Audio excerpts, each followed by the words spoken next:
Pamela, and welcome to the studio at Pamela's Patterns. I wanted to show you today how to make the number 122 secret sleeves. It's kind of like a sleeve dicky that will go underneath your sleeveless tops and dresses. It'll even go under a tank top, and it will really kind of just expand your wardrobe. The idea for this came from a ready-to-wear piece that I had bought, and it was a little pricey, but I really liked it once I got it because I could take all these sleeveless tops and dresses that I had and wear them into fall and the spring and not just keep them for the summer. And the other thing I realized is that if I were going to make one, it would take less than a yard of fabric. And how many times do you have just that little bit of fabric left over from something you've made? It would be so great to be able to use it up and not just keep it in your stash. So that is how the idea for it came about. So I was really happy to be able to create this, and now I get to show you how to make it.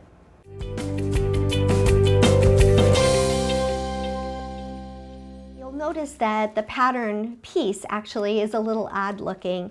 You're cutting the front and the back at the same time. So it's really important that you have a fabric that stretches in both the lengthwise and crosswise directions.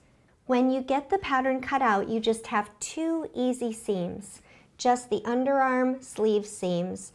And I used a 4-thread serge, but you could use your sewing machine and a wobble stitch as well. Now you'll be trying this on to check all the fit points just to make sure that it's going to work with whatever garment you plan to wear it with. And so I have it on the dress form, and we're going to just take a look at how this fits. Think about what you're going to be wearing it with, because you can change this however you would like. So I have it just on here. I have it pinned underneath the bust line, and it's going to sit at the side of your bra, not actually going over it. So you don't have to worry about cup size, you don't have to worry about how full you are, how small you are. It just sits up along the side. I also just folded it in a little bit because that's what the elastic will do as well.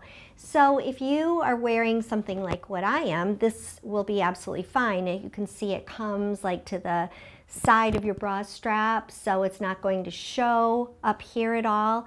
And then also on the back, the pattern is a little bit low on the back, so again, it won't show above your garment. But let's just say that you were wearing something that was really low in the back. You could just very easily cut this down a little bit longer. It's really up to you. So if you've got something specific, you can always change the style of it, no problem at all.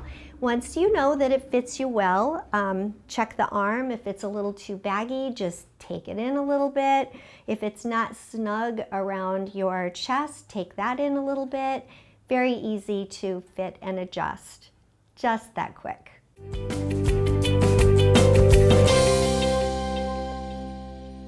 We're going to use the Fantastic Elastic, which is a garment grade elastic that can be cut and sewn.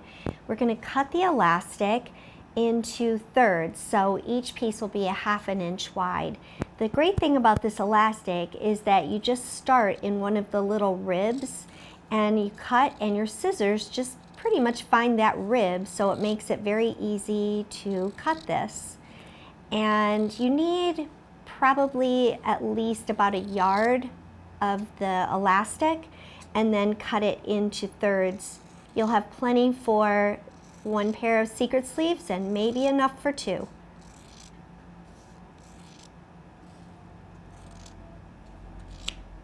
You'll check the chart that's in the pattern and cut a couple of pieces of elastic that are about 6 inches longer than the measurements for your particular size. And so I'm working with the extra small size, and I've got the neckline piece all measured out. So I measured 29 inches for that and 20 inches for the midriff. So you can see here that what I have is about 2 or 3 inches on each side of the marking of the total. So these are going to be what hooks into the clasp at the end, so don't cut those short. Once I've got my measurements marked, now I'm going to quarter that amount. So I can do that by just folding in the pieces. So I'll match up the beginning and end and make a mark. And then I would fold in each of these to match and make a mark on each side.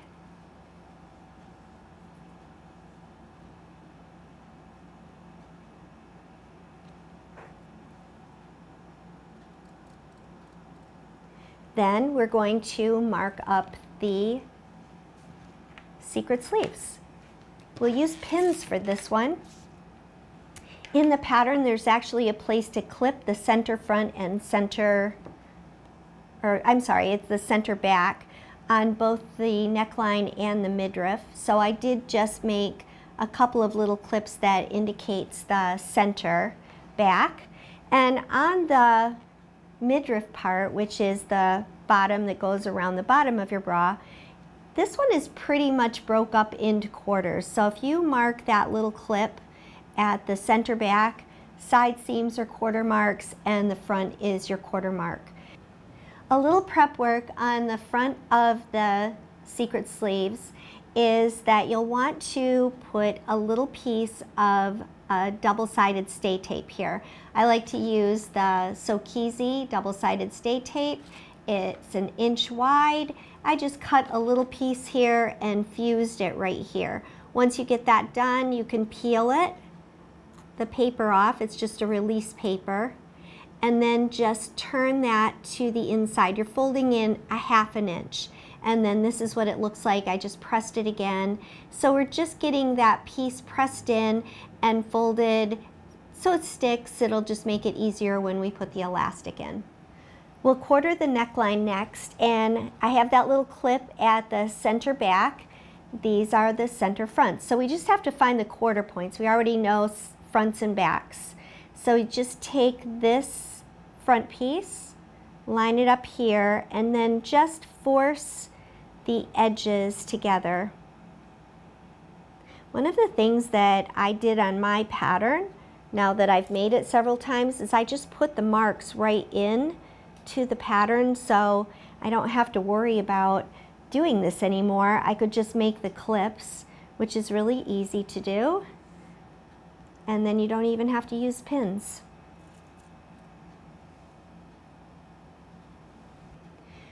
We'll put the elastic, we'll pin the elastic to the secret sleeves, and I already did the midriff, just pinned at the quarter points. Same thing here. So the first line that you drew is going to go right at the center front. And then simply pin the quarter marks in all the way around.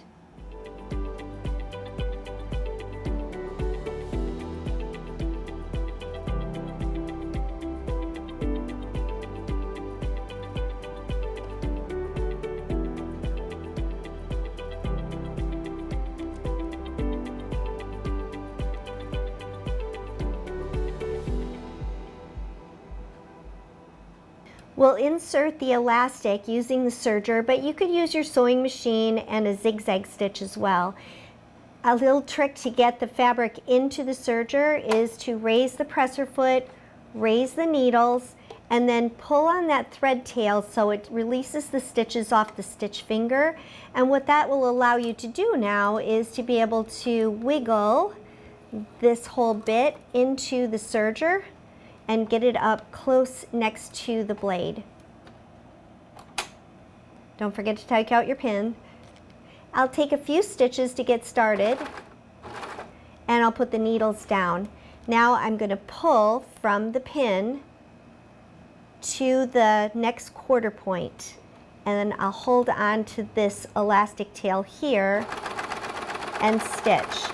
I like to trim off just a hair of the fabric as I'm doing this, because then I know that the fabric isn't slipping down behind it and not getting caught.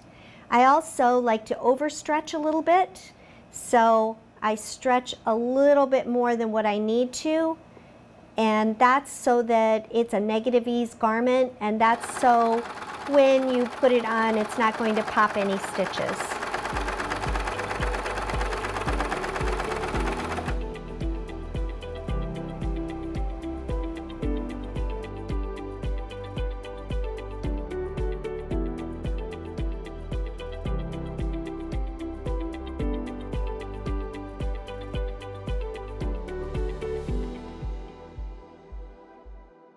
The next step is to stitch the elastic down to the garment. And you can see I used a little zigzag here. The width and length recommendations are in the pattern. And so I'll show you how to do the midriff.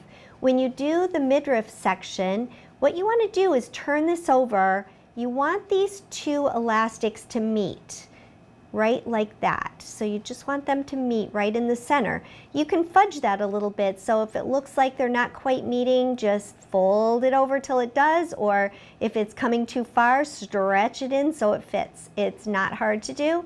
And now we'll go to the machine and do the zigzag. I personally like to stitch on the right side of the garment because I always feel the stitch looks a little nicer, but if you feel more comfortable doing it on the wrong side, that's fine too. I'm just going to turn that under, make those two pieces of elastic meet, and position my foot so that the zigzag stitch will be towards the edge of the elastic. Do a little back stitch. I put the needle down, and then I'm just going to grab maybe 3-4 inches of the fabric with the elastic underneath here. And I'll just pull down just slightly so that I know it's snug down next to the edge of the fabric, and stitch. When I get to my fingers, needle down, reposition, again, just 3 or 4 inches, snug the fabric, hold on to both the front and back side, and stitch. And continue that all the way around.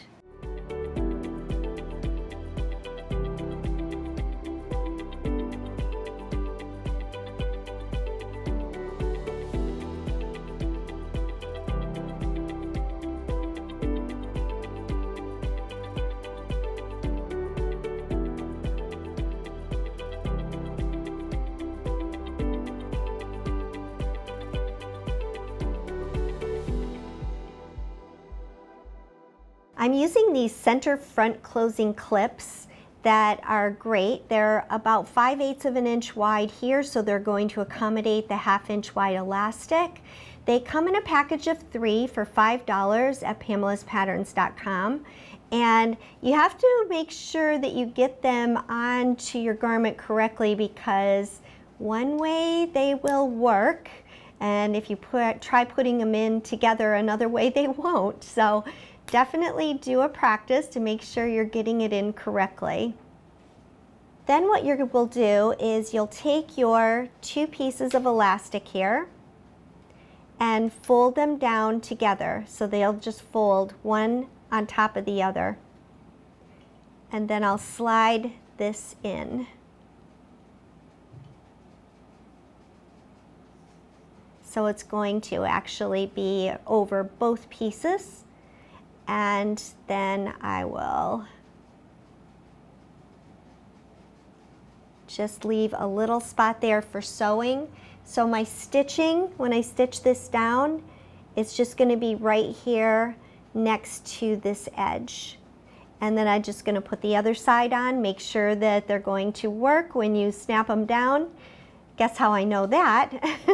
And then you're done with your front closing clasps.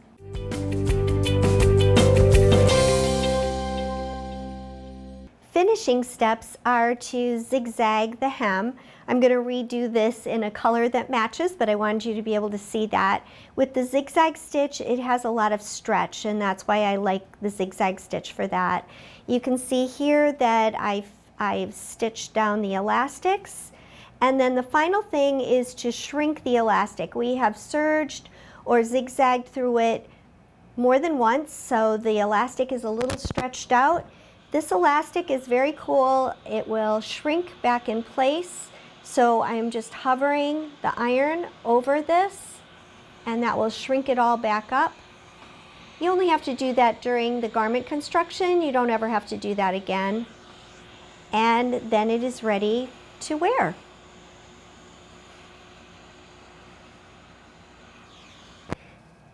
This is so easy to make. You can make it in less than an hour, much less than an hour. I've got it down to about a half an hour now. So I could decide right before I leave to go somewhere that I want one of these and make it pretty fast.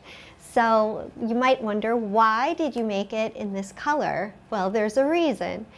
I got this Calvin Klein dress. It's made from a scuba knit several years ago, and I absolutely love it. So I actually found a fabric that, even though it's not an exact match, it's very close.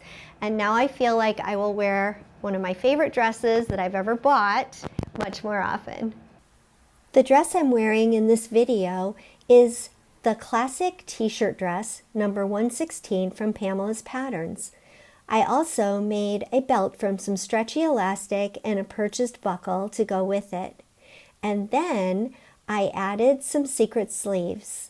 I used the border print to help do the sleeves, and the beautiful flounce is also included with instructions in your secret sleeves pattern. How versatile is that? You can make a whole wardrobe of secret sleeves to go with many of the sleeveless outfits in your closet, including tank tops. Thanks for joining me, and if you're interested in any of the products you've seen in this video, please be sure to check the links below. If you enjoyed this video, I hope you'll check out the other videos on my YouTube channel. And of course, we always appreciate it if you like and follow. See you next time.